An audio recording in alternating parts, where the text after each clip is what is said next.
कोख में जन्म आल लिया तारा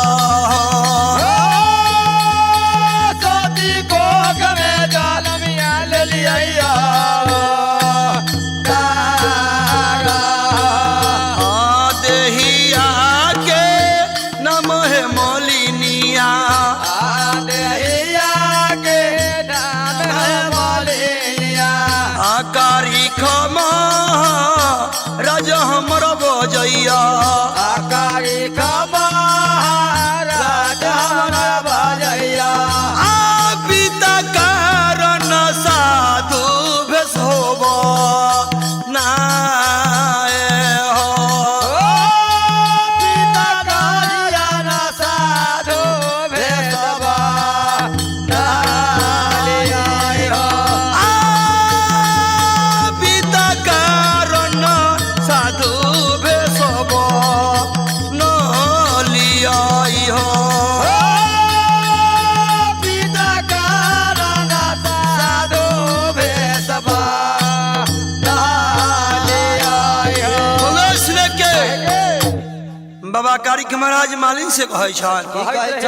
कि हम मालिन हे मालिन हम साधु नहीं किया हम सतयुग के देवता बाबा कारिक महाराज हिया सती कोख में जन्म अवतार ले ली अपन पिता के बनिसार छड़ावे खातिर तोहर मालिन फुलवारी में बैठल लिया बाबा कारिक महाराज मालिन से कहलन हाथ निमन निमन फुलवा है मोलिनिया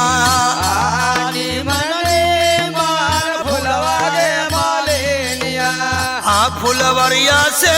न लोरा न है मालिन फुलवरिया से लोरिया के मालिक आयरवा गेरुआ न दहु मालिन बा नाई हो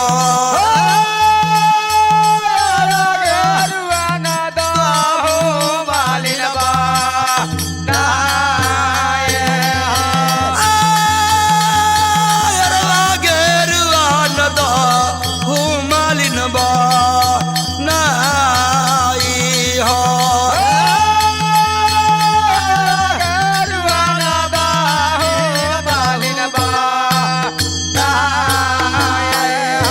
वैष्णव के कुसुमा मालिन से बाबा कारिक महाराज कहलन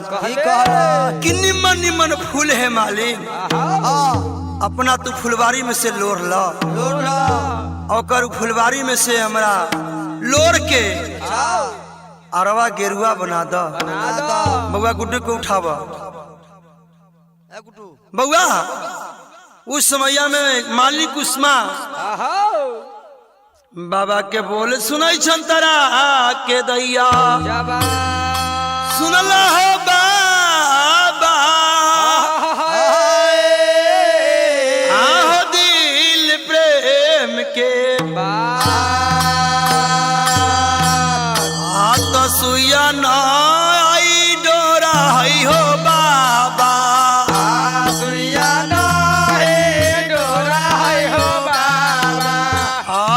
सुया नाही डोरा आई बाबा हो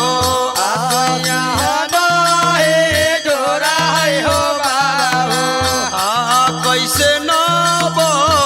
नहीं आई बउआ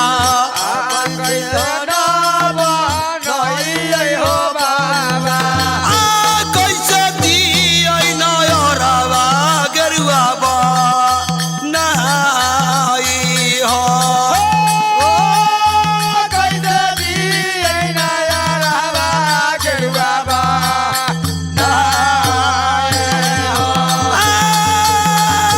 कैसे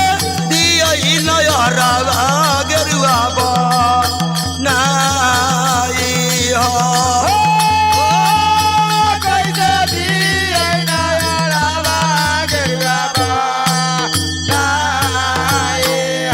वैष्णव के उदौना फुलवारी में कुसुमा मालिन बाबा कारिक महाराज से कहलन कि हो बाबा हमरा पास न सुइया न धागा वही डोरा कैसे तोरा हमें अरवा फूल के हम गेरुआ बना के दिया। सज्जू के देवता बाबा कारिक महाराज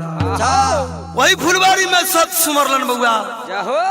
और सत सुमर के बउआ सुइया डोरा धागा सब तैयार कर दिला। बउआ उस समय में मालिनी कैसे फुलवारी में फूल लोड़ के दोना फुलवारी बनावैया। प्रेम से बोली विष्णु भगवान की बाबा कारिक महाराज की सुइया धागा से बउआ फुलवारी में रेमल कुसमा मालिन अरवा फूल के गेरुआ बना के रेमल घोड़ा के पहना दैया। रेमल घोड़ा के पहना दे छान तब बाबा कारिक महाराज रेमल घोड़ा की करे हाथ दोना फूला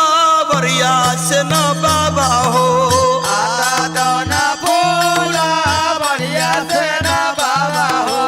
आदावनवा फूला बरिया से कारिक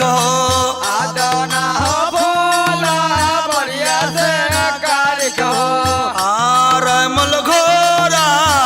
उड़िए गेलन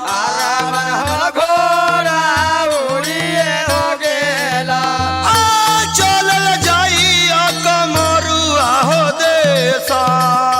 राजा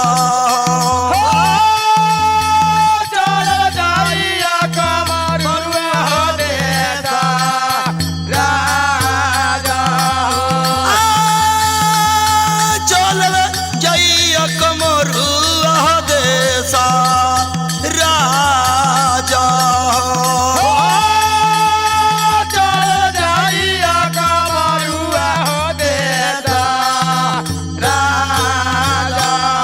घरी के चलल बाबा कारिक के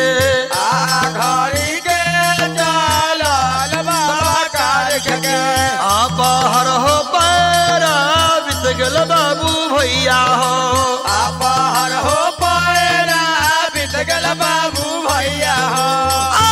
बल के झूमल कमरुआ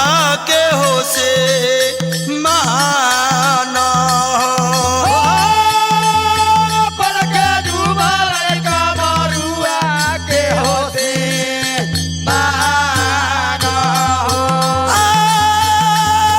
बल के झूमल कमरुआ के से माना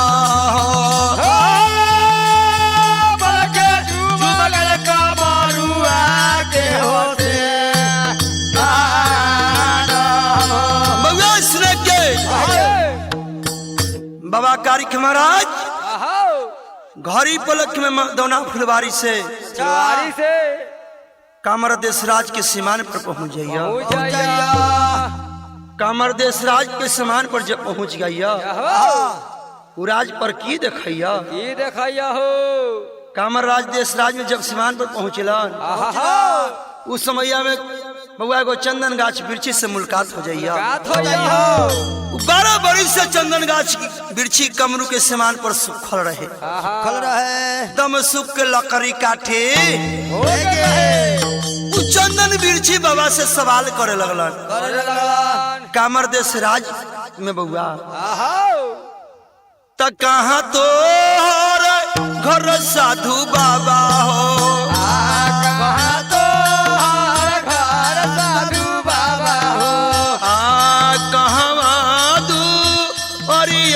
जोगी हो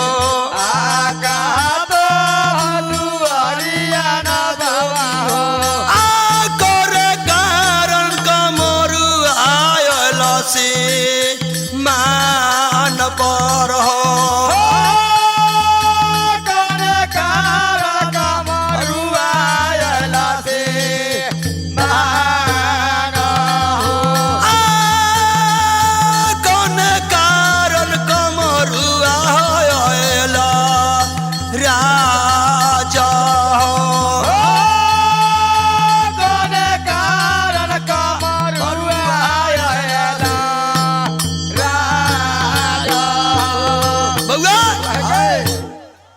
कामरू के सीमान पर चंदन गाछ बिरछी जे 12 बरस से सूख के लकड़ी हो गल रहे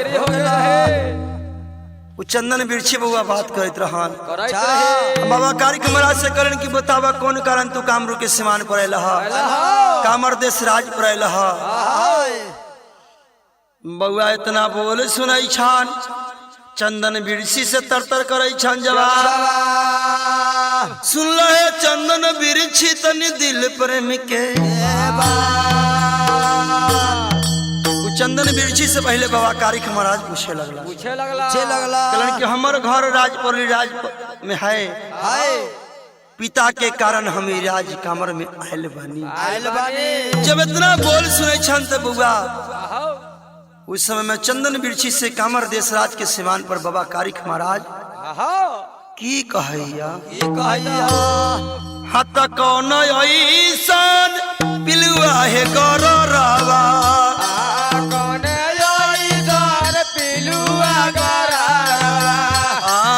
जर तोहरा लगल बिरिछिया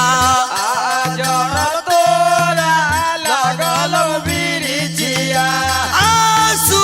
के न भेल हो पते झार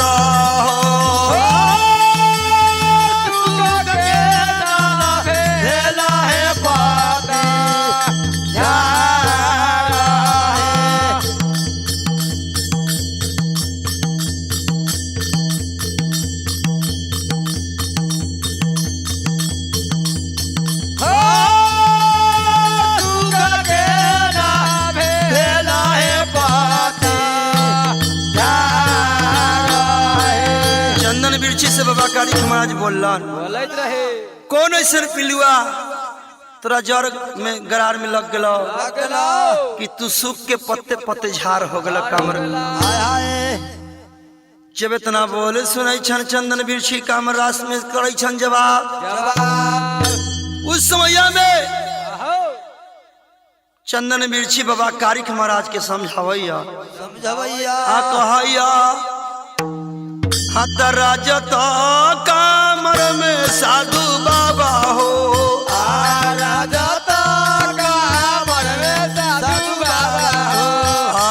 नैना मैना जो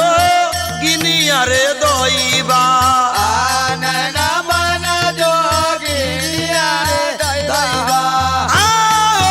जो गिन न देल कोई हमरो सु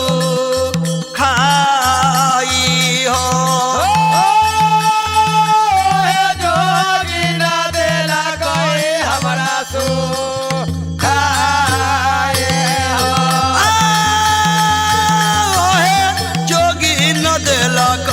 हमरो सु खाई हो जोगी न देला कोई हमरा सु खाई हो। करण की सुना हो साधु बाबा देश का महाराज में नैना मैना जोगिन बसैया वो जादू टोना से हमरा सुखा के पत्ते पत्ते झाड़ कर देला। जब इतना चंदन बिरछी हाल बतैलन त चंदन बिरछी से बाबा कारिक महाराज कहैया हाँ तो हमर घर परैया बिरछिया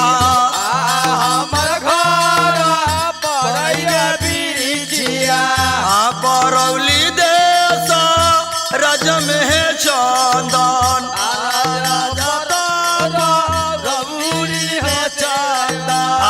परौली देश राज में है चंदन परौली देश राज में है चंदन सती कोख में जन्म लिया तार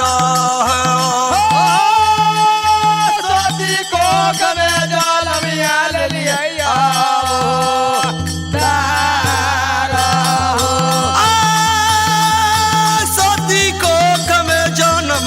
लिया तार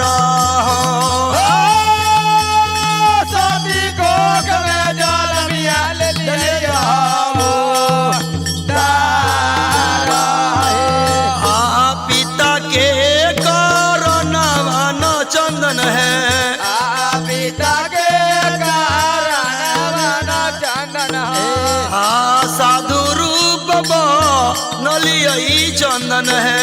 आता सुनो बाबा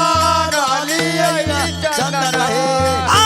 करे अलियई जोगिनिया से मूला कात हो करे अली जोगिनिया से मोला गाता हो करे अलियई जोगिनिया सबसे मूला कात हो करे अली जोगिनिया से मोला गाता हो बउआ सुन के ये ज्योतिष महाराज के बनिसार के कथा है बउआ। अब बाबा महाराज कारिक महाराज देश के महाराज के सीमान पर पहुंचल है। चल है बाबा ज्योतिष महाराज के बनिसार छोड़ा के जरूर लई हन कथा वही कहत बानी हम। अच्छा कारण के है चंदन बिरछी हाय पिता के कारण हम साधु ऐसन भेष बनेले हिया बनैले हैया आई जोगिन सबसे कर लेबै मुलाकात ही कामर में इतना बोली सुनै छन चंदन बिरछी तर तर कहिया सुनल हो बबुआ करी हर दिल प्रेम के बाबा कारिक महाराज से चंदन बिरछी कामरू के सीमान पर कहिया हाथ घूम के तो चल जा बउआ कारिक हो चल जा बउआ काली कहो आया अपन हो घर दू ओरिया लरी काला आया बन हो घर दुआरिया लड़ी कहो आ जोगिन रखा तब कमरुआ में हो बनी सारा हो जोगी रखत कमरू अनबानी सारा आ जोगिन रखा तो कमरुआ में हो बनी सारा हो जोगी रखत कमरू अनबानी सारा बउआ सुन के कामरू के सीमान पर चंदन बिरछी बउआ कारिक महाराज के बहुत समझावे छन समझावत रहे कारण के हो लड़का आहो घूम के चल जा तू अपन देश राज में वापस हो जाओ वापस चल जाने तो तोरो कामर देश राज में नैना मैना जोगनी बनिसार रख लेता रख ले तो भेड़ा बना के बउआ कारिक महाराज से चंदन बिरछी कैसे कहैया कैसे कहले हैया हत सात सौ मुनि नर दैवा आजा तो सोए मुनि रहे दैवा आ विरोधूप सब अयल रे दैवा आ विराधो बसाय एले हो दैवा आ जोगिन रखल ई कमरुआ में हो बनी सारा हो जोगी रखल कमरुआ में पानी सारा आ जोगिन रखल ई कमरुआ में बनी सारा हो जोगी रखल कमरुआ में पानी सारा बउआ सुन के के कैसेट के हमर समय खत्म होत बा। आहो बाबा कारिक महाराज कामरू के सीमान पर पहुंचल हन। जाहो अब ज्योतिष महाराज के कैसे बनी छोड़ा के लईहन ई कथा कहानी अगला कैसेट में सुने के मिली। मिले प्रेम से बोली विष्णु भगवान की मैया सरस्वती जी की बाबा कारिक महाराज की प्रेम से बोली 56 करोड़ देवी देवता की यमरेश बैरागी से भजन में जो भी टूटी फूटी भइल एगो लड़का समझ के क्षमा करे के करे के बा काहे के गावे के लूर नहीं है हाँ छेना फाड़ दिया फिर भी भजन में बाबा के हम गावत बानी। जो अकिल ज्ञान माता सरस्वती बाबा हमर गुरु जी देले बारन ओकरा के गावत नहीं हो। जाहो जाहो जो भी टूटी फूटी हो ये लड़का समझ के क्षमा करवाई। करे के अब बाद भजन सुन के प्यार दुलार देवाई। अमरेश बैरागी चैनल के सब्सक्राइब करवाई। करवाए काहे की भजन अमरेश बैरागी चैनल पर मिली। मिली हम गावत नहीं बाबा स्टूडियो से, लेकिन अमरेश बैरागी चैनल पर मिली। मिली प्रेम से बोल दी विष्णु भगवान की। पारंपरिक गीतों के चाहने वालों के लिए खुशियों की सौगात। आप भी अगर पारंपरिक गीत सुनते हैं तो आपके लिए अमरेश बैरागी चैनल लेकर आया मानर गीतों का संसार। मानर गीतों के चहेते लोगों के लिए बेहतरीन मौका है। आप भी सब्सक्राइब कीजिए और लाइक कीजिए, शेयर कीजिए। अमरेश बैरागी चैनल को सदैव आपकी परंपरा के साथ। अमरेश बैरागी चैनल, अमरेश बैरागी चैनल, सोनपुर सब।